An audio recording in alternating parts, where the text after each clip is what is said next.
izin Pak. Pernah dengar nggak Saya pernah, Pak. derived demand, permintaan turunan? Saya pernah, Pak. Hah? Saya pernah, Pak. Pernah, Pak. Oh, jadi artinya apa itu maksudnya dari permintaan turunan itu? Setiap transportasi itu disebut permintaan turunan karena dibutuhkan untuk memenuhi kebutuhan-kebutuhan dasar seperti misalnya eh, makanan, Pak. Izin, Pak. Ya, permintaan turunan itu kan sebetulnya untuk mendukung permintaan pokoknya ya, yang utama lah gitu ya. Nah, permintaan utamanya apa?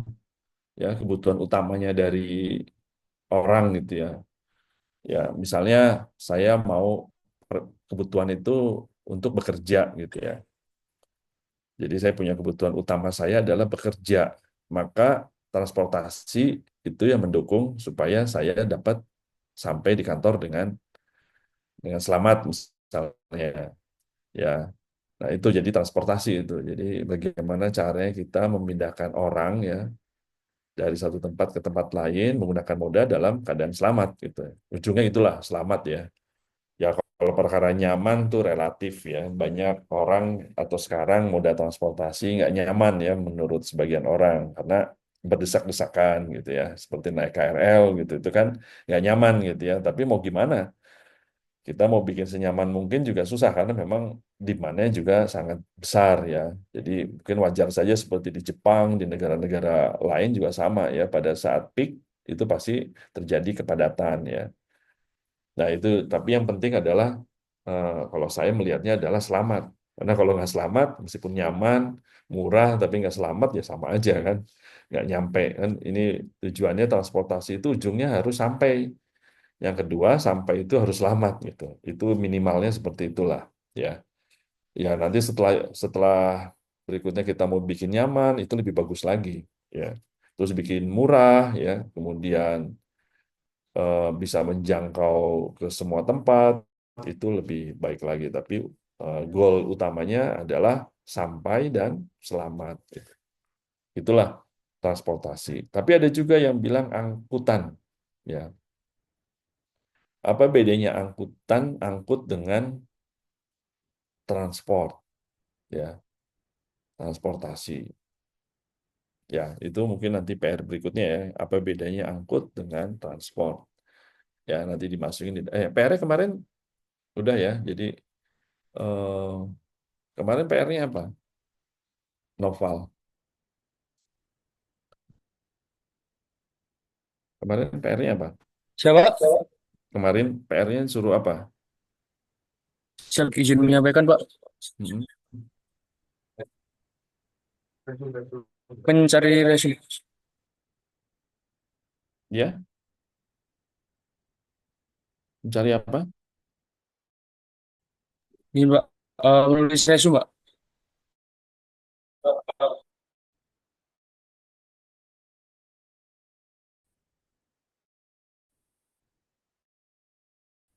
Kenapa? Bukan, Pak. Terus kan ada tuh yang saya minta.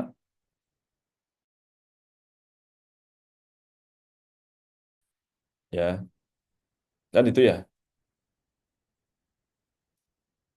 direct demand model gitu.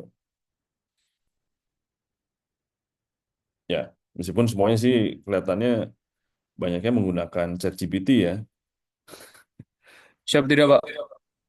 Ada yang nggak ada yang pakai ChatGPT juga gitu. Karena saya lihat kok sama gitu ya. Dan lagi dibilangnya produk. Kalau bilangnya produk itu pasti pakai Google gitu ya. Ya, yang di PR kedua itu apa yang apa bedanya transport dengan angkut ya. Kalau kita selalu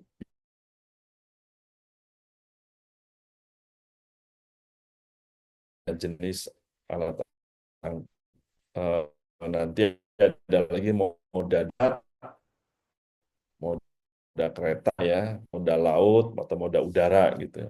Ya itu berarti jenis alat angkutnya yang di moda atau alat angkutnya.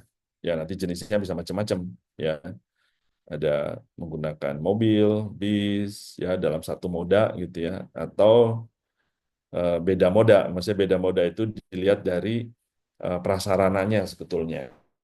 Ya, prasarananya yang digunakan apa? Kalau prasarananya yang jalan raya, itu berarti mobil dan bis. Tapi kalau prasarananya yang digunakan adalah besi ya, atau rel, itu berarti kereta. Kereta ya, bukan kereta api ya, karena sekarang nggak ada apinya gitu. Tapi kereta gitu. Terus yang ketiga, kalau prasarananya dari air, berarti dia menggunakan kapal laut ya. Menggunakan kapal laut, kalau tidak ada prasarananya atau udara gitu ya, berarti dia pesawat. Jadi tergantung prasarananya yang digunakan apa, gitu.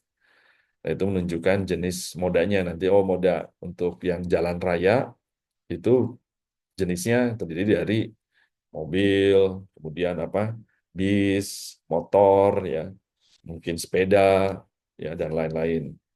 Ya, jadi eh, moda itu lebih kepada alat yang digunakan ya, dan untuk jenisnya itu tergantung dari prasarana yang dia gunakan gitu ya. Kan tadi kan ada prasarana nih di atas ya, menggunakan prasarana gitu.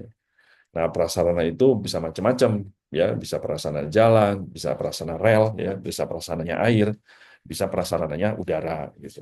Jadi tergantung dari prasarananya. Nah, ini yang kemarin ya, jadi sequential demand model ya, jadi dia berurutan ya, satu sama lain itu terhubung ya. Jadi tidak ada yang tidak terhubung, jadi sequential itu terhubung gitu. Ya. Jadi satu sama lain itu, jadi kalau kita bikin distribusi ya pasti harus ada generationnya dulu gitu ya. Kalau kita nanti mau bikin modal split ya harus ada distribusinya dulu. Tapi bisa nggak modal split dulu baru boleh-boleh aja. Yang penting saling berhubungan satu sama lain, itu sekuensial ya.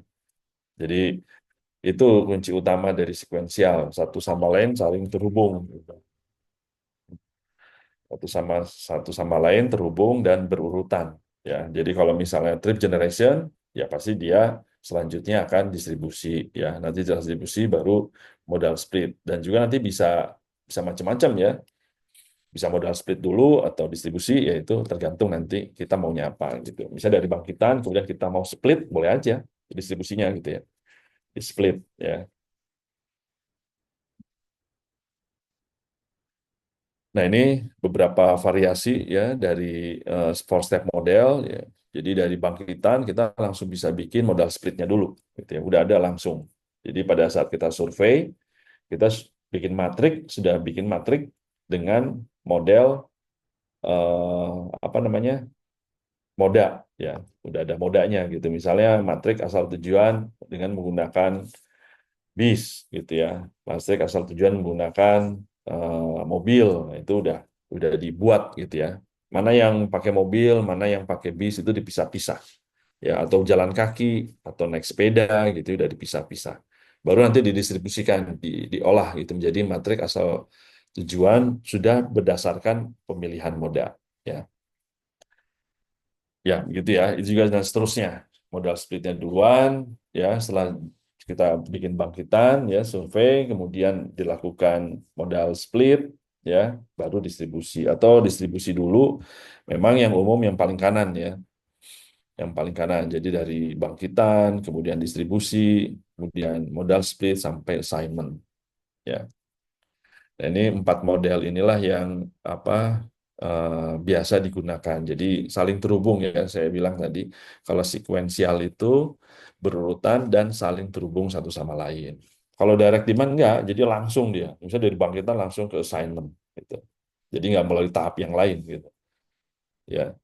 Nah, itu contohnya misalnya kalau direct demand itu eh, kita bikin apa namanya pembebanan itu distribusinya langsung dari pembebanan ya.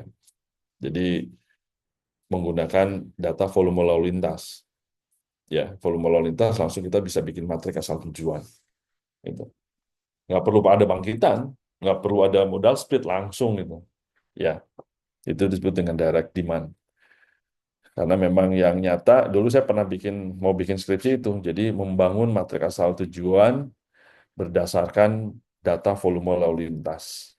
Tapi waktu itu belum banyak yang tahu dosennya, jadi nanti apa namanya skripsi saya nggak apa namanya nggak selesai gitu karena apa dosennya nggak dia yang menguasai gitu ya waktu itu.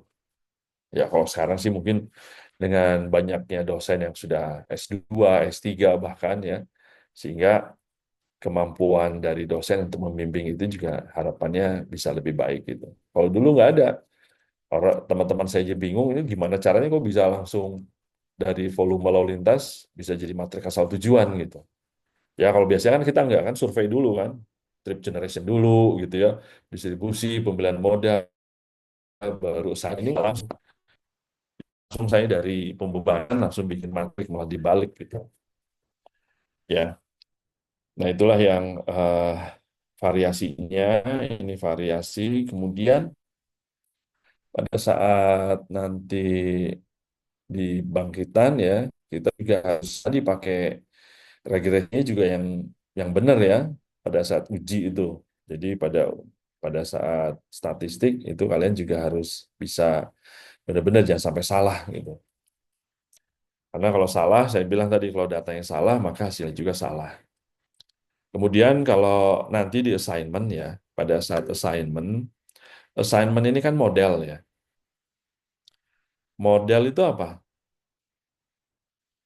Davin. Set model merupakan representasi dari objek nyata, Pak. Apa? Model merupakan representasi dari objek nyata, Pak. Ya, model itu dari kenyataan ya. Hal yang nyata itu dimodelkan. Nah, di sini pada saat kalian nanti ya, pada saat nanti pembebanan, kalian keluar nih, biasanya nanti dari pembebanan itu muncul apa namanya visi rasio ya, atau level of service ya, atau volume lalu lintas ya. Misalnya jumlah kendaraan yang melalui suatu ruas jalan gitu. Kan ada tuh ya model. Setelah itu kalian ekspansi kan. Ya sebelumnya sih ekspansi dulu ya, sudah mulai nanti keluar. Tahu nggak ekspansi?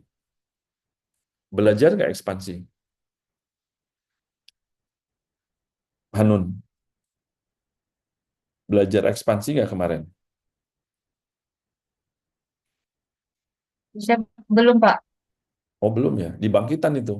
Jadi gini, pada saat kalian melakukan survei HI, kan tidak semua populasi kalian survei kan, ya.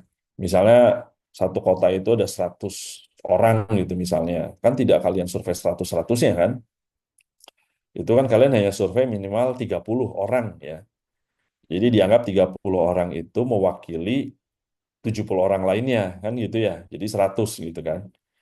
Nah, pada saat kalian sudah melakukan survei, maka itu diekspansi dikembalikan lagi ke populasi ya, dikembalikan lagi ke populasi. Jadi jumlah yang disurvei 30 itu nanti harus dijadikan 100 ya, dijadikan 100. Nah, setelah itu baru kalian bikin tuh matrik asal tujuannya. Nah, kalau sampai ke assignment, matrik asal tujuannya itu harus dirubah ya, dirubah satuannya. Kenapa satuannya harus dirubah? Karena kalian kan melakukan apa namanya wawancara ya, wawancara itu kan orang, betul nggak? Nah, pada saat pembebanan kalian masukinnya apa?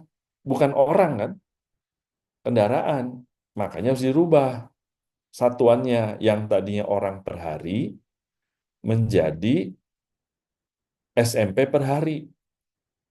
Bahkan nanti bisa juga SMP per jam. Makanya nanti di modal split ini ya, jadi jumlah orang ya. Kan orang kan individu ya. Nah, kalau kalian pindahkan ke kendaraan harus dihitung kan. Satu kendaraan itu muatnya berapa? Misalnya yang naik kendaraan pribadi ya, itu berapa orang? Berapa orang yang menggunakan kendaraan pribadi ya. Kemudian yang kedua, berapa orang yang menggunakan angkutan umum gitu. Jadi harus diganti itunya si apa satuannya, sehingga nanti pada saat pembebanan itu sudah dalam bentuk kendaraan, ya. Dan kendaraan tidak bisa kan dipakai. Misalnya ada 10 orang pakai kendaraan pribadi, ya. Terus ada 30 orang pakai angkutan umum. Ada lagi 20 orang pakai sepeda motor misalnya. Kan nggak bisa langsung dibebankan kan? Satuannya harus disamain. Satuannya disamain menjadi apa? S- Kaila, ya SMP ya. Nah, dijadikan SMP dulu ya. Baru setelah jadikan SMP baru dibebankan.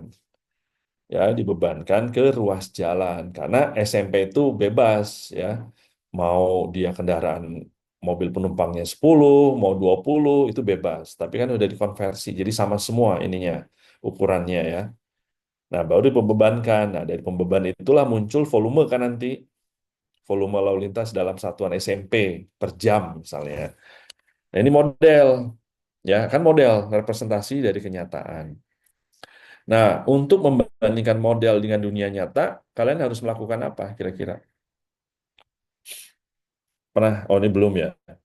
Nah, jadi nanti pada saat kalian sudah dapat model, misalnya setelah assignment nih, di ruas jalan A, ya, itu ada misalnya 2000 SMP per jam, ya kan?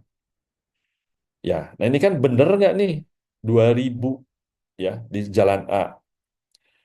Nah, kalian nanti harus membandingkan, memvalidasi. Bener nggak nih 2000 dengan kenyataannya kan gitu ya? Kan tadi bilang Davin model ini adalah representasi dari kenyataan kan gitu ya. Nah, bener nggak di ruas jalan itu ada 2000 kendaraan? Makanya kalian melakukan survei volume lalu lintas yang namanya disebut dengan survei screen line. Ya, ada yang namanya survei screen line. Jadi survei screen line itu adalah survei pada lokasi-lokasi yang tidak berubah dari dulu sampai sekarang.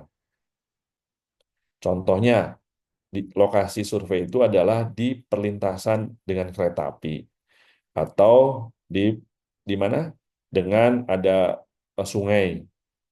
Itu pasti orang nggak dari dulu kan nggak akan berubah itu ya segitu aja kan nggak mungkin dia nyebur ke sungai kan si kendaraannya gitu ya pasti dia lewat jembatan ya atau kalau di rel kereta api itu dia ada perlintasan sebidang gitu ya nah itu jadi itu nggak berubah itu kan lama itu sungai sama kereta api kan kalau di beberapa tempat dia itu tidak berubah dari dulu sampai sekarang gitu. Biasanya kan ya kecuali kalau kereta api memang ada perubahan dia bisa dibuat layang atau di underpass ya. Tapi kalau sungai dan kereta api nah itu namanya screen line survey. Jadi survei screen line. Nah, saya nggak tahu apa ya nanti mungkin ya kalian harus tahu juga. Jadi pada saat nanti kalian PKL kalian harus melakukan namanya survei screen line selain survei volume lalu lintas yang menuju kordon dalam ya. Jadi pada saat nanti kalian PKL itu akan membagi daerah kalian itu menjadi dua kan, kordon dalam dan kordon luar kan gitu ya. Nah kalian itu biasanya survei di kordon dalam dan ada beberapa survei yang ada di kordon luar misalnya. Sama tambahan survei screen line. Gunanya apa? Ya tadi untuk memvalidasi hasil model yang dihasilkan dari tahapan four step model ya. Itu keluar 2000. Nah, screen line kalian itu berapa? Ya, apakah di atas atau di bawah atau sama gitu. Nah, biasanya kalau ada beberapa yang menyebutkan perbedaan itu ada yang bilang 30% ya harus di bawah 30%. Ya, jadi kalau 2000 ke atasnya berapa 30%-nya atau di bawahnya berapa dia? Itulah sebagai memvalidasi. Artinya model yang kalian bangun itu dari four step model ya. Ya, misalnya tadi volume yang dihasilkan dari model itu bisa dipercaya gitu benar. Tapi kalau misalnya kalian 2000 ternyata di screen line surveinya 5000, wah berarti modelnya ada yang salah itu. Karena kan lebih dari 30% misalnya ya.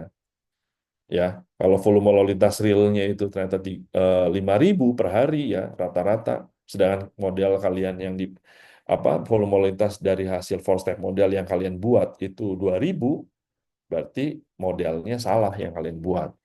Nah, salah itu di mana? Nggak tahu apakah surveinya yang salah ya atau pengolahan datanya yang salah gitu ya.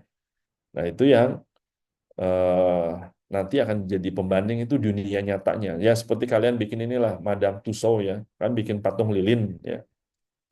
Patung lilin misalnya Ronaldo gitu ya. Tapi Ronaldo hidungnya pesek, kan bukan Ronaldo namanya. Ya, masa Ronaldo hidungnya pesek berarti kan nggak valid bikin patungnya gitu. Kan harus benar-benar serupa gitu ya. Mirip lah, nggak harus persis sama gitu ya. Mirip ya sehingga orang kalau ngelihat itu patung lilin, oh ya benar ini Ronaldo gitu.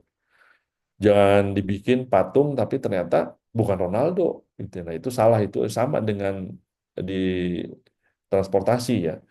Jadi volume lalu lintas yang dihasilkan dari four step model itu harus dibandingkan dengan volume lalu lintas di dunia nyatanya. Jika melebihi dari 30%, maka model yang kalian bangun itu salah. Ya, nggak bisa dipercaya lah. Tapi kalau misalnya di bawah 30% atau ada yang bilang di bawah 25%, atau bahkan ada yang ngomong 10% gitu ya, itu baru model yang dibangun itu benar. Ya, nah itulah mungkin yang tambahannya. Jadi kalian harus tahu juga. Nah, ini mungkin aksesibilitas ya. Aksesibilitas itu mudah atau susahnya seseorang mencapai tujuan ya.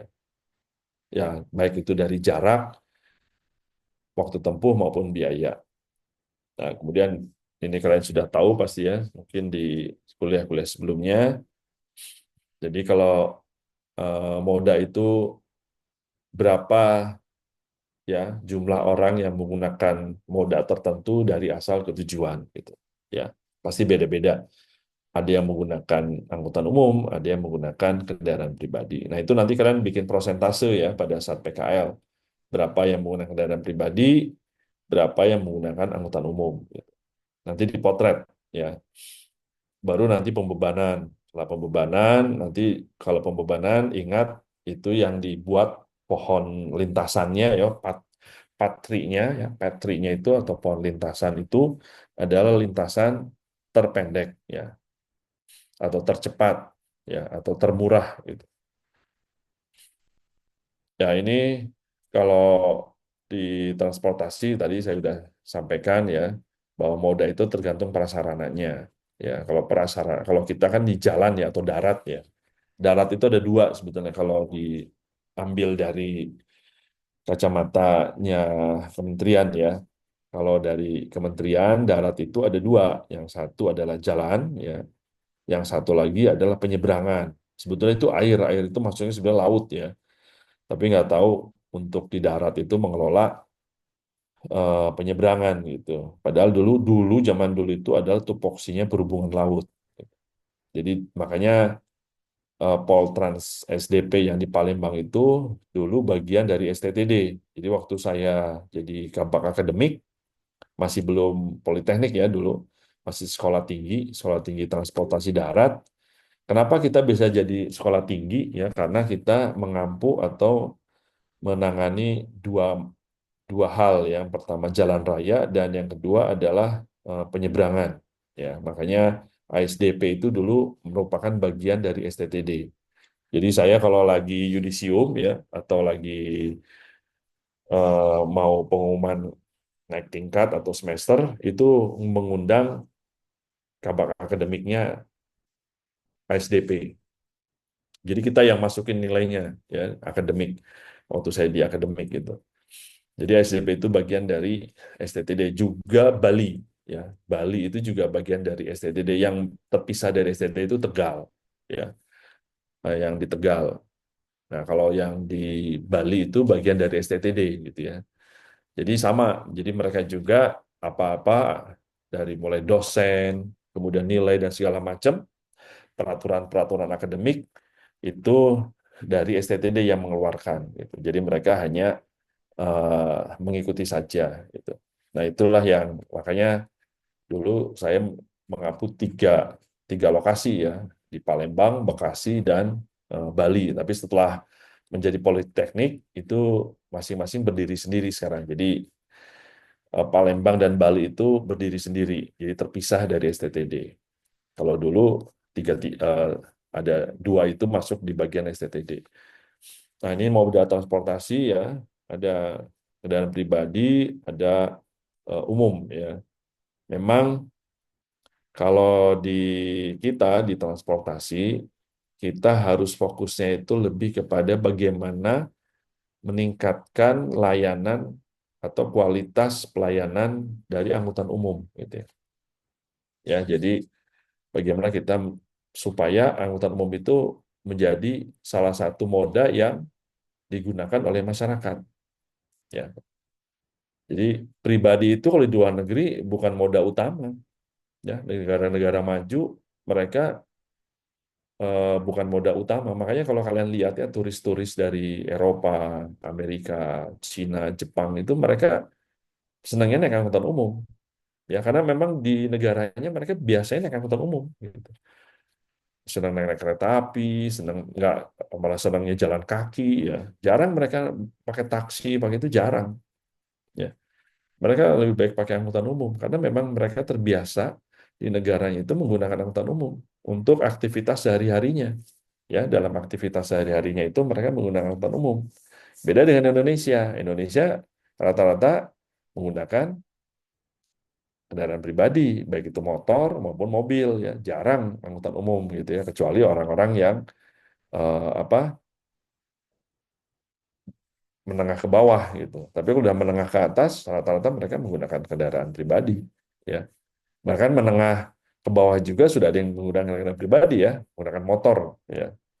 Motor itu menjadi andalan gitu. Makanya Gojek itu tumbuh berkembang di Indonesia ya. Beda dengan di negara-negara Eropa, Amerika karena mereka melihat bahwa jadi pola pikir mereka itu berbeda ya dengan pola pikir masyarakat Indonesia pada umumnya. Kalau masyarakat Indonesia pada umumnya berpikiran yang penting cepat sampai ya, tidak memikirkan keselamatan diri gitu. Tapi kalau orang Eropa, mereka mikirnya keselamatan, sehingga mereka tidak mau menggunakan motor. Pola pikirnya berbeda ya. Itu pola pikir berbeda menunjukkan tingkat pemahaman yang berbeda juga, tingkat pendidikan yang berbeda. Tapi juga nggak ada juga sih. Di kita juga banyak yang S1, S2 ya, naik motor juga tetap. Ya. Itu karena mereka pola pikirnya berbeda. Ya, mereka kalau di Eropa mereka cenderung apa nyawa itu adalah sesuatu yang berharga. Jadi mesti dipertahankan dengan sekuat tenaga. Makanya mereka nggak mau kan kalau ada hal yang membahayakan mereka lebih baik menghindar. Kalau di kita enggak. Wah, udah naik naik motor aja yang penting cepat nyampe, murah gitu. Ya, sehingga dari Jakarta ke Jawa aja naik motor gitu ya. Kebayang coba dari Jawa ya karena tadi orang pola pikirnya penting murah gitu nyampe juga cepet gitu. Tapi mereka nggak memahami bahwa itu akan mengakibatkan mengancam keselamatan jiwa gitu ya itu enggak itu yang belum itu ya, karena pola pikirnya berbeda ya karena apa kalau di Eropa itu memang atau di Amerika udah di doktrinnya udah bagus ya seperti anak sekolah mereka naik bis aja naik bis sekolah gitu kalau di kita kan nggak diantar ya naik motor gitu ya kalau di sana enggak kan mereka sediakan dan negara yang menanggung itu semua gitu. Ya menanggung itu semua jadi eh, mereka benar-benar supaya bagaimana orang sekarang aja tentara-tentara Amerika aja sekarang banyak ya kan dulu banyak yang mati ya waktu Perang Dunia Kedua tuh. Nah ini gimana caranya? Jadi pola perangnya juga beda. Jadi mereka bikin apa namanya senjata yang bisa ditembakkan dari laut, ya bisa ditembakkan dari laut dari kapal lah, dari kapal laut, gitu. Atau bikin pesawat terbang yang bisa bawa bom gitu ya. yang cepat misalnya. Bahkan sekarang dengan adanya drone, berkurang lagi tuh orang yang pilot-pilot yang mati di medan perang karena menggunakan drone. Jadi si pengemudinya atau pilotnya nggak ada di dalam pesawat. Ya, jadi kalau pesawatnya hancur ditembak ya nggak apa-apa, nggak ada yang meninggal gitu pilotnya.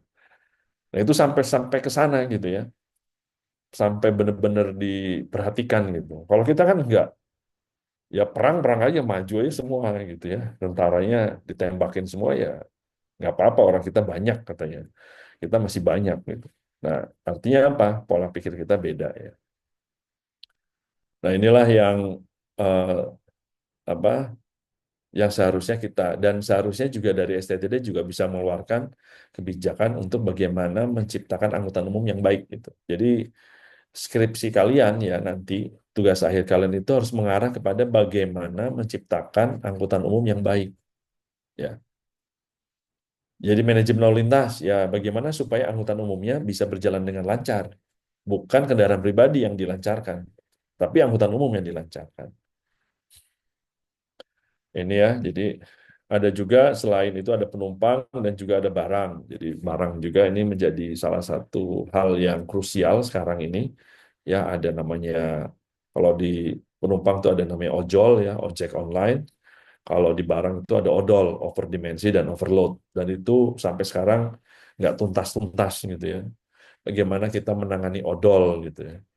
Ya susah juga sih karena mungkin nggak paham juga gitu ya esensi dari transportasi gitu sehingga kebijakan yang diambil pun ya masih sporadis. Artinya sporadis itu gini, kita mau membunuh nyamuk tapi pakai pistol ya kan percuma ya. Kalau pakai pistol nggak kena-kena intinya si nyamuknya mungkin hanya kena kalau pas kebenaran aja kena gitu tapi tidak menyeluruh gitu. Ini juga sama kebijakan kita kalau saya lihat masih masih belum belum pas gitu ya untuk bagaimana kita menangani odol. Di luar negeri memang ada odol juga, tapi mereka ya punya strategi dan itu ada beberapa yang cocok gitu ya. Nah, kalau kita enggak, masih belum. Ya ini beberapa contoh ya yang kendaraan pribadi termasuk sepeda ya, sepeda juga termasuk kendaraan pribadi ya. Meskipun sekarang sepeda juga ada sepeda rent ya, sepeda yang disewa gitu. Ini contoh-contohnya. Nah, ini barang juga banyak macamnya ya. Ya ini yang jadi masalah sekarang adanya odol overdimensi. Sebetulnya odol itu pasti orang akan pengusaha ya pasti akan memaksimalkan ya memaksimalkan. Jadi dia nggak mau ada tambahan kendaraan gitu ya, ya kan? Kalau kemampuan kendaraan itu hanya 10 ton, sedangkan barang yang mau diangkut ada 15 ton, ya pasti dia nggak akan mungkin nambah kendaraan gitu ya. Karena apa? Kalau nambah kendaraan berarti ada pengeluaran, ada cost, ada biaya. Biaya apa? Ya biaya bikin kendaraan baru atau beli kendaraan baru atau sewa kendaraan ya untuk ngangkut yang 10 tonnya lagi atau 5 tonnya lagi gitu. Nah, akhirnya apa? Ya dia maksimalkan aja supaya 15 ton itu bisa diangkut sekali. Sekali angkut gitu. Ya kan? Sekali angkut. Makanya mereka bikin overdimensi ya, dimensinya ditambah gitu. Sebetulnya boleh nggak kalau dimensi itu ditambah? Ya boleh aja sebetulnya. Kalau saya sih bilang boleh. Asal mereka datang ke APM, agen pemegang merek. Ya misalnya mobil yang truknya itu adalah Mitsubishi. Nah dia datang ke Mitsubishi-nya. Ini saya mau tambah panjangnya sama tingginya. Nanti sama mereka dihitung gitu. Sehingga beban-bebannya itu akan di, dikasih tahu gitu. Jangan sampai nanti kalau banyak kan sekarang mereka bikin sendiri, ya, bikin sendiri gitu, manjangin sendiri maksudnya, manjangin sendiri, ninggiin sendiri. Nah, begitu ditambah nggak kuat sih itunya, si rodanya atau axle-nya itu bisa patah gitu. Nah, itu karena mereka nggak hitung. Tapi kalau dihitungnya saintifik, ya bagus. Bentar ya, ada ini ya.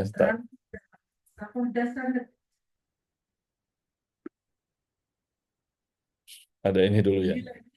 Kebinekaan terangkum dalam falsafah dasar negara Republik Indonesia.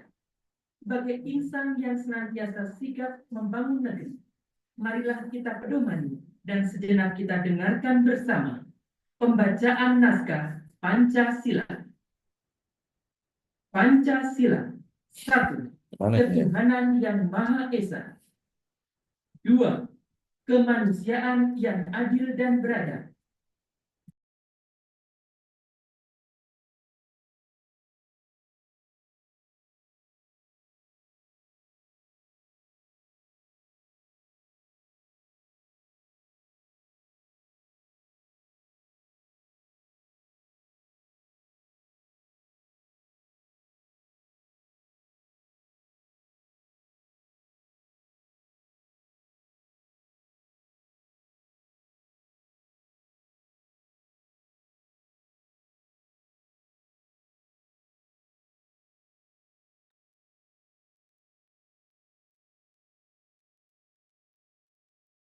Ya, baik saya lanjutkan. Ya, jadi kalau tadi dari dimensi, eh, masih ada lagi. Bentar ya, saya.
Ya, baik, saya teruskan. Di sini biasanya jam 10 ada tadi kalau nggak apa namanya Indonesia Raya atau tadi pembacaan naskah Pancasila gitu.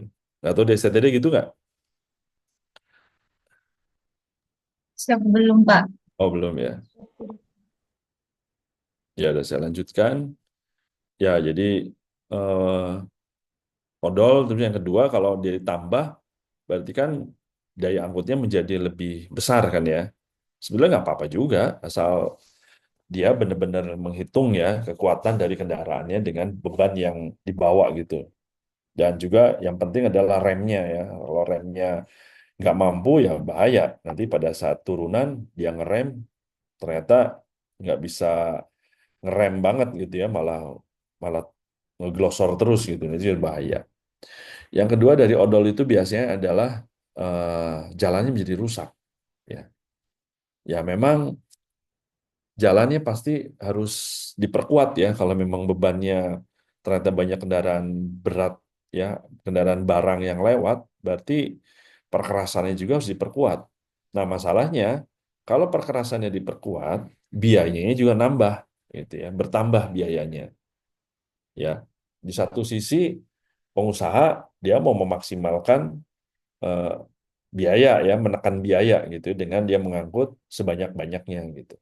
Yang kedua, kemampuan penganggaran kita atau anggaran kita untuk membangun jalan juga terbatas. Ya, Terbatasnya kenapa? Ya nggak semua anggaran itu dipakai untuk bangun jalan, ya kan? Yang lainnya kan perlu dibangun gitu.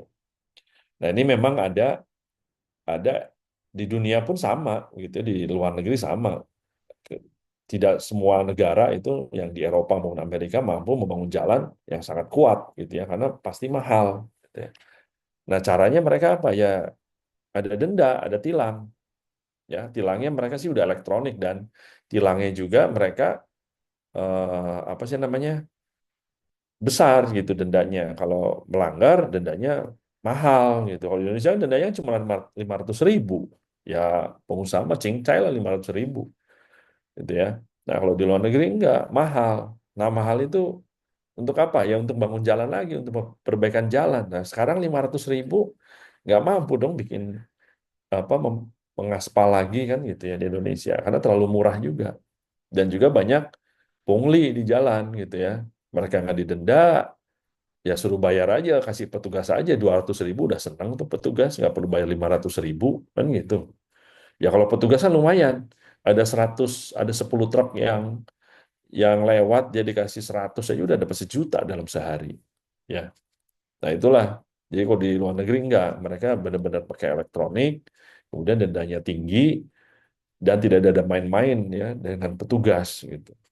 Nah jadinya di sana ya nggak nggak masalah gitu ya. Memang masalah karena kebutuhan manusia semakin tinggi ya. Apalagi dengan adanya online. Dengan adanya online semakin mendekatkan ya antara penjual dengan pembeli. Kalau dulu kan enggak, kita kalau mau beli apa-apa kan harus jalan dulu ya ke toko atau ke pasar. Kalau sekarang enggak, kita duduk sampai di rumah aja udah belinya bisa macam-macam ya. Kalau dulu kan karena kita terbatas kemampuan ngangkatnya, jadi kita belinya secukupnya gitu. Tapi kalau di rumah kan enggak. Kita bisa beli barang macam-macam dengan cara metode online. Nah, sehingga kebutuhannya pun semakin besar, ya. Apalagi negara kita jumlah penduduknya juga banyak, ya, populasinya, sehingga kebutuhan akan barang itu menjadi sangat tinggi. Sedangkan infrastrukturnya atau prasarananya itu nggak mendukung. Jadi akhirnya karena kelebihan beban, dia di apa, tidak melalui cara yang saintifik ya untuk dimensi ya dipanjangin atau ditinggiin sendiri itu dilebarin sendiri kemudian juga kemampuan jalannya sendiri tidak memenuhi sering rusak akhirnya terjadi kecelakaan ya entah itu remblong patah asnya gitu ya atau tumplek si kendaraan itu ke kiri gitu miring terus jatuh ke kiri ke kanan gitu ya dan akibat jalan juga jalannya rusak ya juga menimbulkan kecelakaan juga efeknya ke pengguna jalan lain ya motor mobil juga akhirnya kena dampak juga nah itu ada kecelakaan nah karena ada hal-hal itu maka ada kerugian ya kalau dihitung dengan biaya maka ada kerugian kerugiannya apa ya biaya tadi biaya rumah sakit biaya perbaikan kendaraan biaya pemakaman santunan segala macam gitu inilah transportasi di barang kita ya memang harus di apa dipikirkan dengan baik ya. Jadi kita juga harus bisa memilih ya, memilih. Biasanya kita memilih itu ada dua ya pertimbangannya, efektif dan efisien. Ya, ya. Jadi kita pasti akan memilih yang efektif dan efisien. Ya, mungkin tadi PR yang pertama apa? Saya lupa. PR Ada yang angkutan Pak. oh ya transport dan angkut ya. Yang kedua apa bedanya efektif dan efisien? Ya. Pertimbangan efektif dan efisien. Efektif itu apa, efisien itu apa ya. Nah, ini dari hasil survei di DKI memang udah lama sekali ya datanya, tapi ini cerminan lah. Meskipun lama, tapi ini masih menunjukkan datanya itu mirip-mirip lah. Bahkan mungkin ada yang berkurang ya, khususnya di penggunaan angkutan umum. Ya, angkutan umum itu kebanyakan mulai berkurang ininya apa penggunaannya ya oleh masyarakat karena kualitasnya yang buruk gitu. Ya sehingga orang beralih ke event itu Jakarta. Jakarta itu sudah punya macam-macam lah jenis angkutan umumnya ya. Ada Transjakarta, busway, ada MRT, ada LRT gitu. Tapi kenapa orang tetap masih menggunakan kendaraan pribadi? Nah, ini kan pasti ada sesuatu yang nggak sesuai gitu ya. Nah, nggak sesuainya apa? Entah itu dari tarifnya, misal ya. Yang kedua dari jaringannya, networknya. Yang ketiga mungkin dari kenyamanan, ya macam-macam gitu. Nah, ini pasti kenapa orang memilih gitu ya, tetap menggunakan kendaraan pribadi, tidak mau menggunakan angkutan umum. Ini kan pasti, nah itulah yang harus dicari tahu oleh kalian gitu. Makanya dalam pemilihan moda nanti harus disebutkan ya. Misalnya gini, eh busway tarifnya bisa 5.000 ya. Nah, kalian bisa turunkan gitu. Kalau tarifnya 3.000, ibu masih mau naik busway apa enggak? Gitu. Atau bapak mau masih naik busway atau enggak kalau masih dia pakai kendaraan pribadi ya. Kan ditanya, bapak kenapa sih nggak mau naik kendaraan pribadi? Kendaraan angkutan umum. Oh, karena tarifnya mahal gitu. Nah, kalian bilang, kalau misalnya saya turunkan tarifnya jadi 3.000, bapak mau naik nggak? Wah, nggak juga. Kenapa, Pak? Kan dia murah. Enggak, karena dia waktu tempuhnya lama. Berhentinya banyak gitu ya. Nah, berarti angkutan umumnya harus diapain nih? Oh, Pak, gimana kalau waktu tempuh angkutan umumnya saya persingkat dengan adanya ekspres misalnya ya. Busway Express gitu. Nah, dia mungkin mikir juga nih kalau Busway Express tarifnya 3.000, mau nggak dia pindah? Nah, itu probabilitas. Makanya di modal split itu probabilitas. Jadi berapa persen orang yang mau beralih ke satu moda atau jenis moda ke jenis moda lainnya. Karena dia akan melihat tadi efektif dan efisiennya tadi. Ya, pertimbangannya itu. Jadi nggak mungkin kan kalau saya milih naik A dibanding naik B karena ada pertimbangan efektif dan efisien. Ya, kenapa saya pakai bus ya kalau ke Bandung? Kenapa saya nggak pakai mobil? Kenapa saya nggak pakai bis? Kenapa saya nggak pakai eh, kereta parahyangan ya yang biasa? Kenapa saya pakai bus? Padahal mahal gitu. Ya misalnya, karena tadi pertimbangannya efektif dan efisien. Ya. Ada beberapa orang yang time is money gitu ya malahan gitu itu. Jadi waktu itu dinilai dengan uang. Kalau dia terlambat maka akan rugi sekian rupiah. Gitu. Makanya ada beberapa orang yang dia memilih tadi karena time is money ya. Jadi nggak bisa dia eh, memilih moda yang lambat gitu, misalnya, atau yang angkutan umum gitu ya, mungkin pakai taksi ya biar cepet gitu.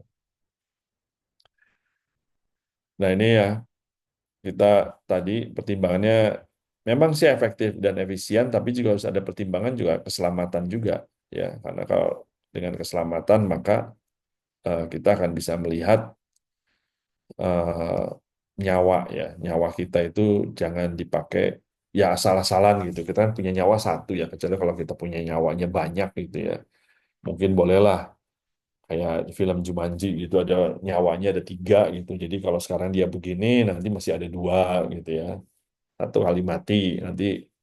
Atau kalian pernah nonton film Mickey? Pernah nonton nggak film Mickey? Mickey 17 ya sekarang di bioskop. Nah dia bisa dicetak ya, di print lagi gitu ya. Jadi ada Mickey 17 artinya Mickey yang nomor 17. Jadi udah 17 kali dicetak gitu. Jadi dia mati, cetak lagi, hidup lagi, terus sampai 17. Itu nggak apa-apa kalau begitu ya. Bisa begitu. Tapi kan nggak bisa. Ya kita udah ketabrak terus meninggal, ya sudah. Nggak bisa balik lagi. Nah itulah yang nanti kalian pada saat PKL nanti dibikin seperti ini ya. Ada dari hasil survei HI nanti akan dibagi ya moda-modanya jenisnya apa saja gitu yang digunakan oleh masyarakat. Ya, lebih banyaknya menggunakan angkutan umum kah atau pribadi gitu. Angkutan pribadi dipecah juga ya dari mobil pribadi sama sepeda motor.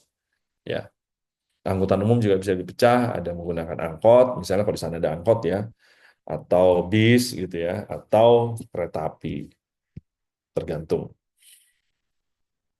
Nah, ada yang mau ditanyakan sebelum saya lanjut?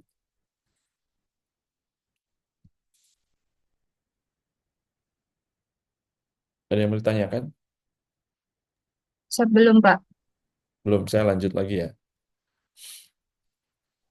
Siap. Ya, jadi ini beberapa faktor ya. Kenapa kita memilih satu moda tertentu ya. Jadi makanya di film moda kita lihatnya proporsi ya. Bukan jumlah ya, tapi proporsi. Prosentasenya berapa sih yang akan pindah? Misalnya 2%, 5%, 10%, dan seterusnya. Ya, kalau di namanya demand itu ada yang namanya real demand sama hidden demand. Ya, jadi kalau real demand itu ya memang yang terlihat gitu ya. Orang misalnya menggunakan angkutan umum, itulah yang terlihat gitu, real demand gitu ya. Tapi ada yang hidden, ya, yang tersembunyi. Demand besar ya, yaitu tadi yang dari kendaraan pribadi. Cuman berapa banyak yang akan pindah itu tergantung dari kualitas layanan yang ditawarkan oleh angkutan umum. Ya, kalau kualitas pelayanannya sama atau mendekati dengan yang kendaraan pribadi, maka yang tadinya kendaraan pribadi itu akan pindah ke angkutan umum. Nah, itu sebutnya dengan hidden. Kita nggak tahu nih kalau fasilitasnya disediakan, ya kita nggak bisa tahu ya. Kalau tidak ada fasilitas ya kita juga nggak tahu kan. Tapi kalau kita fasilitas biasanya kita menghitung apa dari demand. Populasi ya, populasi orang yang misalnya gini, kita membangun kayak kemarin kan saya waktu kalian belajar angkutan umum ya. Angkutan umum ya. Itu kan rute ya, ada rute. Nah, pada saat kita menghitung demand, itu kan kita harus menghitung populasi dari rute yang kita lalui. Nah, kan demandnya seperti itu, real demand populasi. Tapi ada juga hidden gitu ya. Hidden itu tadi yang kalau saya sih bilang itu ya menggunakan kendaraan pribadi, yang dia masih ya tadi dia apa namanya choice rider ya. Kan ada captive rider sama choice rider. Nah, kalau captive dia tergantung sepenuhnya sama angkutan umum. Dia tidak punya kendaraan pribadi. Dia tidak punya motor, dia tidak punya mobil gitu. Itu namanya captive ya, tergantung sepenuhnya sama angkutan umum. Tapi untuk orang yang choice, dia punya motor, dia punya mobil, itu kan dia bisa milih apakah saya mau angkutan umum atau pakai pribadi kan gitu. Makanya choice dia. Nah, inilah yang hidden itu adalah choice. Kalau angkutan umumnya baik, maka dia akan pindah. Itu kita sebut dengan hidden biasanya. Ya. Jadi kita melihat dulu kenapa patokannya angkutan umum? Karena angkutan umum kan memang dipergunakan untuk melayani masyarakat umum ya. Jadi masyarakat umum itu apa? Masyarakat umum dari yang nggak punya mobil sama yang punya mobil itu harus kita siapkan gitu angkutan umumnya. Siapan itu apa? Ya sarananya, ya biayanya gitu ya. Biayanya harus dimurahkan. Kenapa? Ada orang yang nggak bisa sama sekali dia naik angkutan umum gitu ya. Karena apa? Karena terlalu mahal. Ya, pendapatan dia tidak memenuhi untuk dia naik angkutan umum. Kan kasihan, jadi dia tidak kemana-mana. Itu nggak boleh. Kita harus bisa nyiapkan untuk orang-orang seperti mereka. Gitu. Ya dengan subsidi, ya dengan subsidi tentunya. Jadi ke depannya memang ada yang namanya akun base ticketing. Jadi akun base ticketing itu adalah pemberian tiket atau tarif itu didasarkan pada profil dari penggunanya. Ya, kalau misalnya penggunanya buruh, ya maka dia harus diberi murah dong dibanding yang seperti saya gitu ya atau seperti kalian lebih murah lah atau bahkan veteran gitu ya atau misalnya pekerja lepas gitu ya harian nah itu tarifnya harus beda-beda nggak bisa sama gitu karena belum tentu 5.000 itu buat mereka cukup gitu ya mungkin buat mereka nggak cukup 5.000 itu masih terlalu mahal ya apalagi mereka harus biaya anak-anak juga jadi kedepannya harus menjadi akun base ticketing gitu sehingga kita bisa ngasih subsidi yang tepat ya kalau datanya benar ya kadang-kadang datanya juga kita masih salah-salah gitu ya jadi seseorang itu kalau memang dia pekerja harian lepas pendapatan dia berapa per bulan maka pada saat dia naik angkutan umum dikasih subsidi bisa aja untuk dia itu dikasih ongkosnya 1.500 gitu atau 2.000 paling mahal ya tapi yang lain bayarnya 5.000 bayarnya 7.000 gitu yang mampu yang seperti saya mampu bayarnya 7.000 lah masa saya mampu bayarnya 2.000 juga kan nggak nggak tepat itu subsidinya Masa kita ngasih subsidi bagi orang yang mampu, kan kita ngasih subsidi bagi orang yang tidak mampu. Nah, orang dalam memilih juga lihat dari supply and demand-nya juga. Nah, ini mungkin yang menjadi tugas kelompok ya. Tapi ini bukan tugas individu, saya bikin sih tugas kelompok saja. Ya, nanti kalian coba pada saat apa? Ini dikumpulkan setelah Lebaran lah, ya. Setelah Lebaran, nanti coba lihat yang apa yang ada di setiap kota kalian gitu. Jadi kalian kan sudah punya punya kelompok tuh. Nanti masing-masing kelompok coba melihat gitu ya. Ya, moda transportasi apa saja yang tersedia di kota kalian gitu. Kira-kira share-nya atau pembagian modanya itu berapa persen? Ya kira-kira aja, nggak perlu disurvei, kira-kira aja. Oh, di sini tuh banyak orang pakai motor, mungkin motor lebih banyak ya, bongo, gitu ya.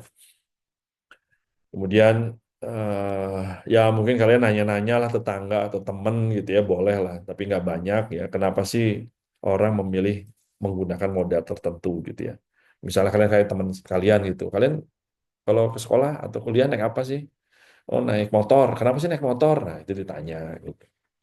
Ya, jadi ini tugasnya tugas kelompok ya. Jadi tugas kelompok nanti dikumpulkan setelah kembali dari apa? Dari Lebaran ya.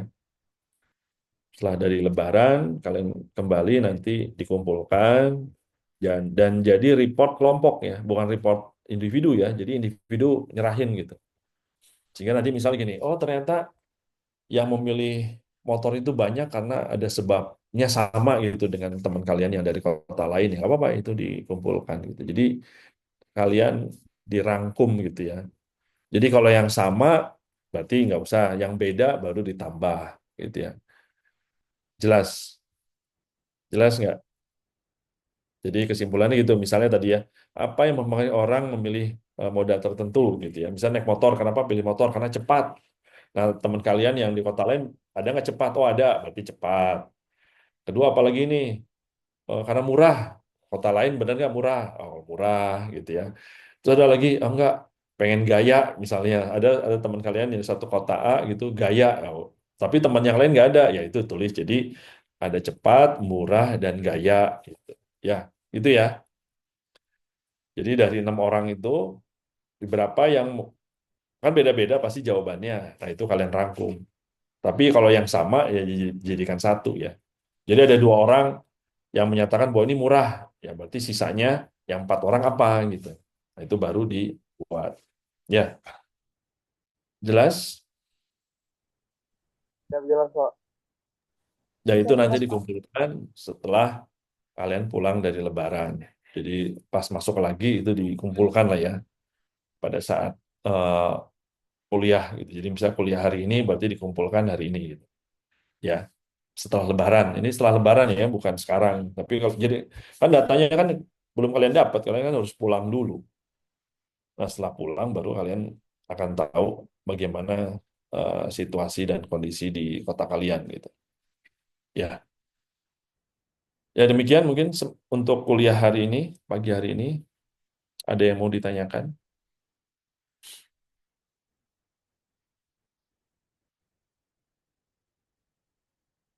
Baik, kalau tidak ada, ini kemarin bahannya juga sudah saya kirim ya di minggu lalu. Jadi hari ini saya tidak mengirimkan apa materi kuliah dan seperti biasa tadi ada resume dan juga menjawab PR ya transport dan angkut dan juga apa bedanya efektif dan efisien. Ya harapannya sih, Bu ya kalau sekarang pakai ChatGPT ya bisa sih, cuma jangan persis sama gitu. Jadi kalian harus kalau dulu dosen saya itu pernah bilang gini. Jadi saya kalau mengutip satu literatur ya dari seseorang, di kita harus tahu maksudnya apa gitu.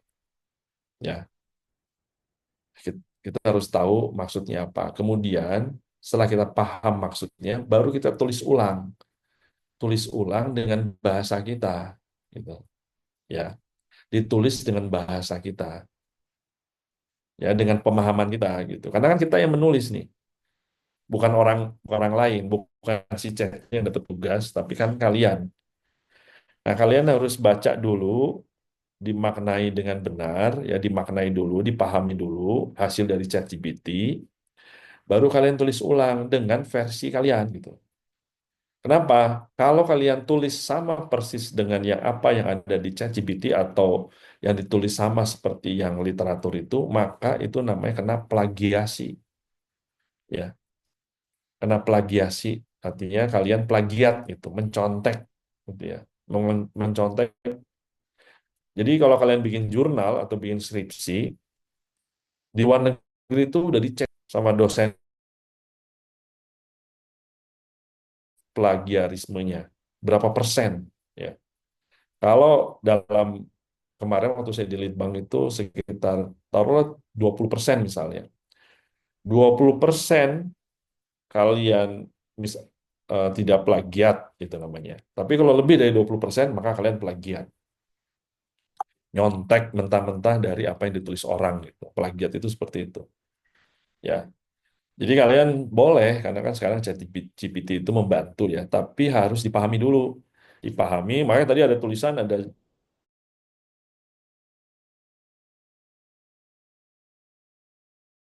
ya produk gitu. Berarti kalian tidak memahami, ya tidak memahami terlebih dahulu gitu ya.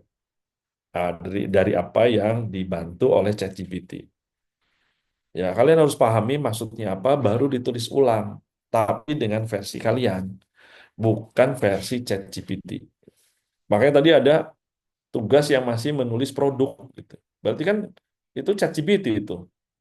Kalau kita kan ngomongnya sequential demand model dengan direct model itu bukan produk ya, tapi transportasi.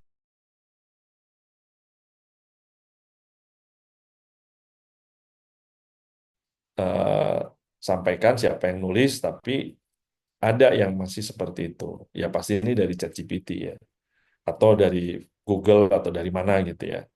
Nah, saran saya kalian pahami dulu dan ditulis ulang versi kalian. Itu akan lebih bagus daripada kalian nyontek. Ya, itu saran saya ya. Tapi kalau ujian nanti ya atau tugas, saya sih nggak ada ini ya, nggak ada ampun pokoknya. Kalau sama persis dengan ChatGPT ya saya anggap nol gitu aja.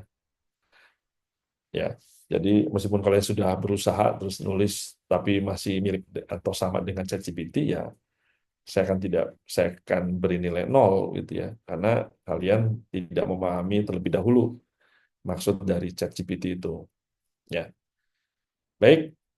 Kalau tidak ada pertanyaan, saya rasa jadi minggu depan masih ada kuliah ya, online maksudnya. Ya, ya Hanun ya. Atau Setiap minggu depan hanya di hari Senin dan Selasa. Senin Selasa kuliahnya. Siapa? Oh, tapi kalau Senin Selasa kuliah berarti kan kita nggak ada waktu ya, nggak ada nggak ada jam gitu maksudnya di Senin Selasa.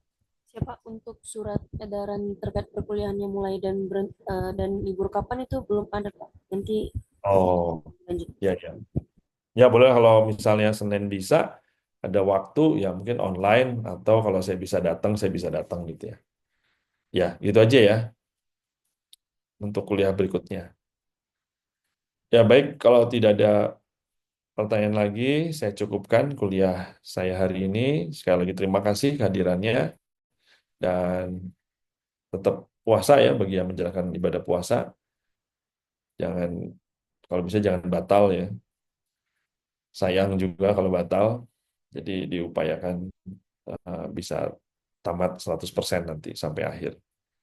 Terima kasih. Saya akhiri. Wassalamualaikum warahmatullahi wabarakatuh. Selamat pagi. Sampai ketemu di minggu depan. Ya. Nah, terima kasih Pak. Waalaikumsalam. Terima kasih, Pak. Saya live duluan ya. Terima kasih Pak. Siapa? Terima kasih Pak.